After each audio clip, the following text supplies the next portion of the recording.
de la asunción presidencial. Muy buenas tardes, gracias. Por supuesto, hasta luego. Grietas argentinas y un discurso antigrieta, el del presidente Alberto Fernández. Estamos con un especialista en este tema, Pablo Toussaint, politólogo, autor de... La grieta desnuda. La grieta desnuda. Junto con Martín Rodríguez. Junto con Martín Rodríguez, Tinta Limón en Twitter. Pablo, ¿cuál es tu primera lectura del discurso del presidente Alberto Fernández? Bueno, empezando por ahí, hay una especie, yo creo, de certificado de por qué está Alberto ahí, ¿no? Porque Alberto, si el peronismo no hubiese adoptado alguna medida de un discurso antigrieta, no estaría sentado en ese lugar, ¿no? Entonces, es previo a él, decís vos. No es previo a él y es lo que lo explica en un punto, o parte de lo que lo explica. No solamente los límites electorales, sino una especie de nueva plataforma del peronismo centrado en un discurso más despolarizante, por lo menos internamente. Es lo que explica que esté más asentado también del otro lado, ¿no? Te invito a escuchar esos pasajes en los que el presidente Alberto Fernández se refiere a esta idea de unidad y de consenso que quiere refundar. Por eso mismo, tengo la necesidad de compartir con ustedes la convicción que siento en este momento acerca de los grandes muros que tenemos que superar para poner a la Argentina de pie. Tenemos que superar el muro del rencor y del odio entre los argentinos. Superar los muros emocionales significa que todas y todos seamos capaces de convivir en la diferencia y que reconozcamos que nadie sobra en nuestra nación, ni en su opinión, ni en sus ideas, ni en sus manifestaciones. Tenemos que suturar demasiadas heridas abiertas en nuestra patria. Apostar a la fractura y a la grieta significa apostar a que esas heridas sigan sangrando. Actuar de ese modo sería lo mismo que empujarnos al abismo. Y así proponemos una Argentina donde el abrazo crezca y se multiplica. Si logramos detener el odio, podremos detener la caída en la Argentina. La primera y principal liberación como país es lograr que el odio no tenga poder sobre nuestros espíritus. Que el odio no nos colonice. Que el odio no signifique un derroche de nuestras personas viviendo en comunidad. Pablo, al interior del Frente de Todos, al interior del peronismo, con una historia de kirchnerismo muy divisiva en términos sociales, ¿cuán realizable y cuán creíble es esta voluntad política de generar consensos más amplios? Yo creo que creíble es, realizable veremos, ¿no? Porque también hay muchas... Uno sí lo ve, incluso para la lógica interna del peronismo. El peronismo, cuando se polarizó, perdió. Sí. Del 2011 en adelante solo perdió hasta la candidatura de Alberto Fernández. Si uno lo ve, el 13, el 15, el 17 fueron elecciones derrotadas con ese esquema y con el peronismo partido en 2 o en 3 pedazos. Entonces, el primer resultado es para hacia adentro del peronismo y es lo que logra esta escena, esta mesa que veíamos ahí. Imposible a un año atrás, ¿no? Alberto Fernández, Massa y Cristina sentados como el poder máximo de la Argentina o de esa unidad del peronismo. Ahora, eso llegó hasta acá. Después de acá en adelante, y eso está cristalizado también en el nuevo gabinete, es un poco el gabinete de esa unidad que se construyó este año. Ahora, después de acá para adelante, me parece que es otro de los desafíos. ¿Los desafíos internos o...? Para afuera. Para afuera. Sobre todo que el macrismo hizo, y lo hizo hasta la semana pasada, Mauricio Macri, sobre todo después de la tormenta, hizo una especie de apotegma de profundizar esa grieta, ¿no? Por lo menos tirar la grieta como un mecanismo de compensación de la falta de resultados económicos. Esta idea fuertemente identitaria, esta idea más, bueno, somos los que... el 40% y demás. Entonces, no es solo penetrar una cuestión de los propios errores del kirchnerismo antes, sino también de la política que vino siendo hasta hace muy poco, ¿no? Sí, sobre todo desde la pérdida de las PASO hasta la elección del 27 de octubre, ¿no? El macrismo, cuando se consolida y se solidifica. O por lo menos ese macrismo, porque hay que ver qué pasará en el futuro con el macrismo, si va a quedar tan junto y unificado atrás de Macri o no. Ahora, ¿está tan allanado al interior del Frente de Todos y del peronismo esa grieta? Es decir, porque está claro que el día de la Asunción el poder está consolidado, pero la cantidad de temas delicadísimos sobre los que hay puntos de vista muy diferentes, bueno, van... No está consolidado. O sea, quiero decir, sí está, yo creo que hay una necesidad. Una es esta que te decíamos, electoral y de poder, que es la polarización lo hizo fracasar. Le sirvió solamente a Cambiemos y al macrismo. Pero después hay otro factor, que es cuando se meten los temas de agenda, que seguramente, bueno, y otro factor que galvaniza es la crisis misma y la idea de que no hay alternativa. Yo creo, honestamente, que no hay mecanismo posible, incluso en la mente más maquiavélica, que implique que si a Alberto le va mal, le va bien a los demás. Me parece que están atados todos con una soga del pie al mismo destino político hoy y por los próximos años. Con lo cual, digamos, cualquier tensión interna, tensiones del gabinete, va a tener como un límite hacia afuera, que es no romper la rama sobre la cual todos están sentados. Me parece que eso, si se quiere, es esa famosa frase borgiana de los une más el espanto que el amor, pero puede ser. Pero en todo caso, en política, eso igual es lo mismo, digamos, si el resultado implica que la unidad se mantenga. Ahora sí va a haber, obviamente, esto es como ver una receta y recién están todos los elementos de la receta y recién lo está mezclando. Exacto. Después, como el plato que va a salir de eso se va a ver en los próximos... Es un proceso más largo y que no se va a ver en un mes. ¿Te llamó la atención la matriz conceptual del discurso muy alfonsinista y mucho menos kirchnerista? No, porque además hay algo con Alfonsín, dos cosas. Una es que Alfonsín figura, es como si fuese el Perón de esta democracia, ¿no? Es el que, digamos, versiones de Alfonsín tienen todos. Sí. Alfonsín es el mito originario de esta democracia y todos vienen a él, inclusive cuando se pelean, pero vienen a él. Hasta el mismo Menem en su momento. Pero el kirchnerismo, como explicaba Luis Tonelli, no remitía a 1983, sino a la juventud maravillosa de la década del 70. Así es, pero Alberto en ese sentido yo además creo que es más un ochentista. Por la edad, Alberto empezó a hacer política en los años 80. Es más un cafiero. Ponele. Tiene más esa raigambre política más que la del setentismo. En ese sentido también es un cambio generacional. Claro. No tan radical como te diría pasar de los 70 a los 90, pero hay algo ahí de la propia experiencia personal de Alberto Fernández. Él se subió la otra vez con una remera de él, una foto de él con Alfonsín, cuando Alfonsín era presidente, creo, y él tenía un cargo en la administración. Claro, claro. Ahora, hoy vimos a un Alberto Fernández, y también lo vimos el domingo en la homilía por el Día de la Concepción, un Alberto Fernández muy dispuesto a abrazar al oponente, pero no así la expresidenta, vicepresidenta Cristina Kirchner, que fue al documental Tierra Arrasada de la mano de Kicillof y hoy saludó muy a duras penas al presidente saliente Mauricio Macri, ¿no? Se viralizó ya esa imagen. Es que yo creo... Esa gestualidad y esas decisiones simbólicas hablan también de posicionamientos distintos, ¿no? En relación a estos consensos posibles. Claro, yo te diría la mejor versión posible de eso que es. Mientras que funcione así, para eso está Alberto y para eso está ella, ¿no? Como que cada uno hace lo que mejor le sale. Alberto no tenía sentido ni en la fórmula ni como presidente si aportase lo mismo que Cristina. Alberto empieza donde el límite, donde el kirchnerismo termina en un punto. Por eso Cristina le habla al kirchnerismo. O le habla al kirchnerismo es la parte más icónica de lo que fue su presidencia, porque efectivamente esos son los votos que ella tiene y eso es lo que ella trae al menú. O sea, ella puede o no cambiar un poco, pero me parece que el más grande cambio de Cristina fue haberse corrido para vehiculizar la unidad. Después, que todos los días que su personalidad vaya a cambiar, me parece que no creo que sea así. O sea, ahora, a la hora de plantear negociaciones amigables o cooperativas y constructivas, como fueron las palabras del presidente Fernández, ¿cómo ve el kirchnerismo, que tiene, por lo menos en la retórica, un discurso mucho más beligerante en términos de capital neoliberal y salvaje? Yo lo que creo es que hasta ahora, y si uno ve la trayectoria de Alberto Fernández, las paso hasta acá, es que Alberto Fernández, él mismo tampoco dejó que el discurso épico o el discurso histórico o el discurso de valores sea solamente el kirchnerismo. De hecho, cuando tuvo que confrontar con Bolsonaro lo hizo él, cuando fue lo del Vía Libre lo hizo él. Hubo distintos momentos de la elección hasta acá en donde, porque uno podría decir cuál sería la diferenciación funcional de la unidad peronista, y que Cristina haga los discursos y demás y que Alberto sea el del Estado, la gestión. Me parece que Alberto no se resigna solo a eso. Por eso vos hablás de este eco neo-alfonsinista. Y bueno, porque está buscando su propio mito personal también. Y está bien que así sea. Porque si no, diferenciar de esa manera tan tajante lo que hace es que él solo le queden los inconvenientes de esto. Y no la parte como constructiva a nivel político. Claro. Hay una idea en este discurso, hay una idea de empezar a poner el ladrillo de su impronta, que todavía no sabemos bien cuál es. Sí, totalmente. Sí, es el primer discurso de él. De hecho, lo mencionó a Righi. ¿Cómo ves esa mención? A ver. Bueno, es una mención de autonomía política neta, incluso hablándolo en términos de lo de la justicia. Porque si uno dice, yo quiero reformar la justicia, nunca más y demás, y después menciona a Righi, uno diría, bueno, viene más por ahí. ¿Es un tiro por elevación a Cristina Fernández de Kirchner? No, para mí no es un tiro a Cristina Fernández.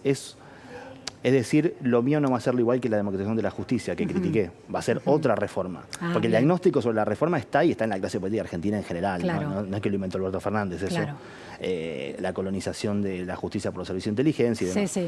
Pero también había una colonización de la justicia por el kirchnerismo. Hay distintas formas de resolución de eso. Bueno, él lo criticó eso en su momento y me parece que si la criticó en su momento no creo que vaya a proponer la misma. digamos, habrá que ver cuando la envíen. Claro. Pero bueno, sin verlo no sabemos, pero en Sí, principio sí. yo te diría que es poco probable que sea igual que la que en su momento él criticó. ¿Cómo pensás que cayó a los oídos del feminismo la no mención, el silencio absoluto sobre la legalización o la despenalización al menos del aborto? Bueno, pero habló de Habló de los temas derechos de género, las sí. mujeres, que se iba a poner al frente de la lucha por los derechos, por todos los derechos de las mujeres, pero no nombró explícitamente esto, ¿no? Que había sido importante en su campaña. Claro. La verdad que no lo sé, tal vez decidió, no, estoy hipotetizando Sí, porque sí, fue sí. esta mañana, no lo sé. No digo, pero, no hay por ahí sí. conversaciones dentro de... No, de las, ¿no? me parece que tal vez decidió que ese tema no esté en la sesión inaugural. O sea, él ya dijo en su momento que él estaba a favor de la despenalización. Sí. Y sabe que eso lo propuso y lo prometió frente a su propio electorado de mujer y no. En esta Eso va a idea de venir. no dividir, Ahora, pensás él que- tiró, para mí lo que tiró en el discurso inaugural es lo que pretende hacer inmediatamente. Se vio cuando habló de este tema de inyectar plata en el bolsillo de los más pobres, Sí. que es este plan que enuncian los diarios, no sé. Sí, de sí, qué. sí. Y lo de la justicia, me parece que va a ser lo primero. Sí, sí, sí. La impronta y el peso de una cierta matriz de alguna manera religiosa, católica, Papa Francisco nombrado a partir de la encíclica, y además en ciertas valoraciones de la realidad de los sectores vulnerables con un discurso casi religioso. Es que el peronismo convive con esas dos. De hecho, cuando fue toda la marea verde, Sí. en los años bajo Macri, el peronismo tenía esa doble dimensión. Se veía mucho, por ejemplo, en caso del movimiento Evita. El movimiento está muy ligado a la prédica de Francisco en términos sociales, pero también apoyó fuertemente con sus diputados en la Cámara Sí, sí. la sanción de la ley de interrupción voluntaria del embarazo. Con lo cual, digo, sí, eso es una tensión, te diría más ideológica, que va a estar siempre en cualquier gobierno peronista, me parece. Pero no hay condicionamientos del Papa Francisco. No creo que haya un condicionamiento formal, lo que me parece que hay un condicionamiento De juego ideológico y político. político, claro. No creo que lo llamó por teléfono para que no salga, digamos. Sí me parece que es obvio que porque es el Papa de Roma no va a estar a favor del aborto, digamos. Pero me parece No, que... en temas del aborto no, pero en otras cuestiones que tengan que ver con lo económico, por ejemplo, no podría estar No, sí, pesando yo creo que demasiado. sí. Va, yo creo que, a ver, si vos me decís dónde yo Se vi supo más de la influencia- reunión de Martín Guzmán y Stiglitz con el Papa Francisco Sí. hace unos meses. No, y también en la referencia que hizo él al rol de los movimientos sociales y el cooperativismo y demás, movimientos de la economía popular, Sí, que están claro. muy ligados al pensamiento de Francisco Claro. y que en el último kirchnerismo tampoco habían tenido un gran lugar. Digamos. Entonces hay que ver cómo queda eso más allá del gabinete, si está alguien o no de Grabois, esa cosa Pero más. es un mensaje a Claro. Grabois que había dicho que no veía ninguna... El problema es que ningún- haga que el Estado con los movimientos de verdad, en la calle y demás, me parece que más que el gabinete quien está. Pero que el gabinete además es finito, ¿viste? No Sí, puede, sí, no sí, puede sí. meter todo lo que representa porque Sí, sí. le queda corto. Pero sí me parece que hay una referencia ahí a Francisco ideológica. Y finalmente, Pablo, en el hecho de este discurso de consenso, ¿no? La principal política de Estado parece ser el consenso, Sí. y los otros son variables que apuntan a ese consenso. Y al mismo tiempo está la realpolitik del Frente de Todos y muy particularmente el kirchnerismo, algunas salas, tratando de cooptar diputados y senadores, tanto a nivel nacional como en provincia de Buenos Aires. ¿Eso es consenso o es voluntad de hegemonía? Bueno, a ver, está bien la pregunta porque a veces se parecen, ¿no? Quiero decir, políticamente a veces se parecen. ¿O uno disfraza al otro? No, o tiene el mismo resultado fáctico, digamos, porque las grandes hegemonías también son grandes consensualismos. Muchas Sí, veces sí. es muy difícil que haya una gran hegemonía política y que nadie esté de acuerdo, ¿no? Eso pasó en los años 80, en los 90, con Menem, Alfonsín en sus mejores épocas y con Kirchner también. Yo creo que las condiciones económicas, sociales son mucho más difíciles ahora. Por eso, como no va a haber un auge de la economía, o escasísimamente probable, me parece que lo que va a tener que subir es la articulación política, la muñeca política para mantener esos consensos adentro. Yo creo en ese sentido, si uno lo ve en América Latina, que Argentina está económicamente muy mal, pero políticamente mejor. Claro, está institucionalizado el Claro. conflicto de alguna manera, hay vías Tal vez porque de tenemos hace resolución. tanto conflicto Sí, sí. y conflicto social, que ya hay como una especie de tecnicatura en eso, una especie de especialismo argentino Claro. en crisis que hace que al revés que Chile, que nunca hay, de repente se lleva puesto todo, nosotros sabemos cómo transitarla mejor. Ahora, me queda un tema pendiente, que es la relación con los medios, en esta idea que anunció en el discurso presidencial Alberto Fernández de no quitar la pauta, porque complicaría las finanzas de muchas empresas periodísticas, porque el negocio estructuralmente depende en parte de eso, pero sí reorientar el objetivo, ya no hacer propaganda de Estado, sino, bueno, cuestiones educativas que habrá que ver de qué se trata. Sí. ¿Qué lugar le está atribuyendo, de alguna manera, Alberto Fernández al periodismo a partir de esto? Bueno, importante, pues si no lo hubiese puesto en el discurso inaugural. Pero después el detalle de eso no lo sé, porque de hecho cuando estaba viendo no entendía bien de qué se trataba. Sí. Entendí que había una idea de menos arbitrariedad en la atribución de pauta para los temas que sean, pero después, la verdad, te mentiría si te dijese que entendí más de qué venía el proyecto, si había un proyecto concreto, si era como una enunciación.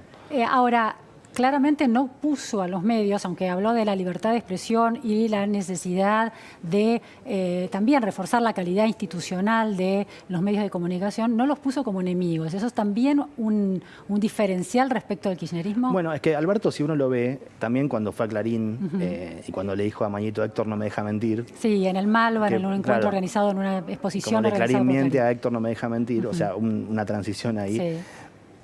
Que él puede pelearse con periodistas individualmente, incluso por ese carácter un poco cabrón, pero que después eso no implica una especie de política de Estado en relación a eso. Sí. Hasta ahora fue así. Hasta ahora uno lo ve que él no es que es...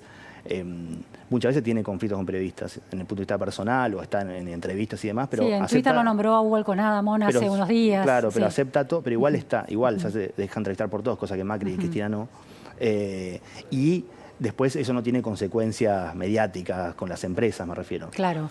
Me parece que tal vez es hacia la línea, no sé. Ahora, llamó la atención el dato de la pauta publicitaria de Cambiemos, de la gestión de Cambiemos. Por supuesto, las redes sociales reaccionaron muy rápidamente y un especialista como José Cretaz expuso que en realidad la pauta publicitaria creció sobre todo durante la gestión de Alberto Fernández como jefe de gabinete, quien tenía poder sobre la pauta. Se fue la explosión de la pauta publicitaria en los medios. Claro, puede ser, pero yo ahí desconozco, por no pertenecer a la gremia, conozco cómo fue, pero sí puede ser que haya sido así. Pues tranquilamente. Ahora, ¿hay enemigos en la construcción de este discurso? ¿Enemigos? Sí, en el discurso, en esta retórica de amigos, enemigos necesarios en el discurso político. ¿En este discurso se vio que hubiera enemigos? No, se vio más enemigos, tanto temas, ¿no? Como las secuelas del neoliberalismo y demás. No se vio, él habló de la administración anterior, pero nunca dijo macrismo,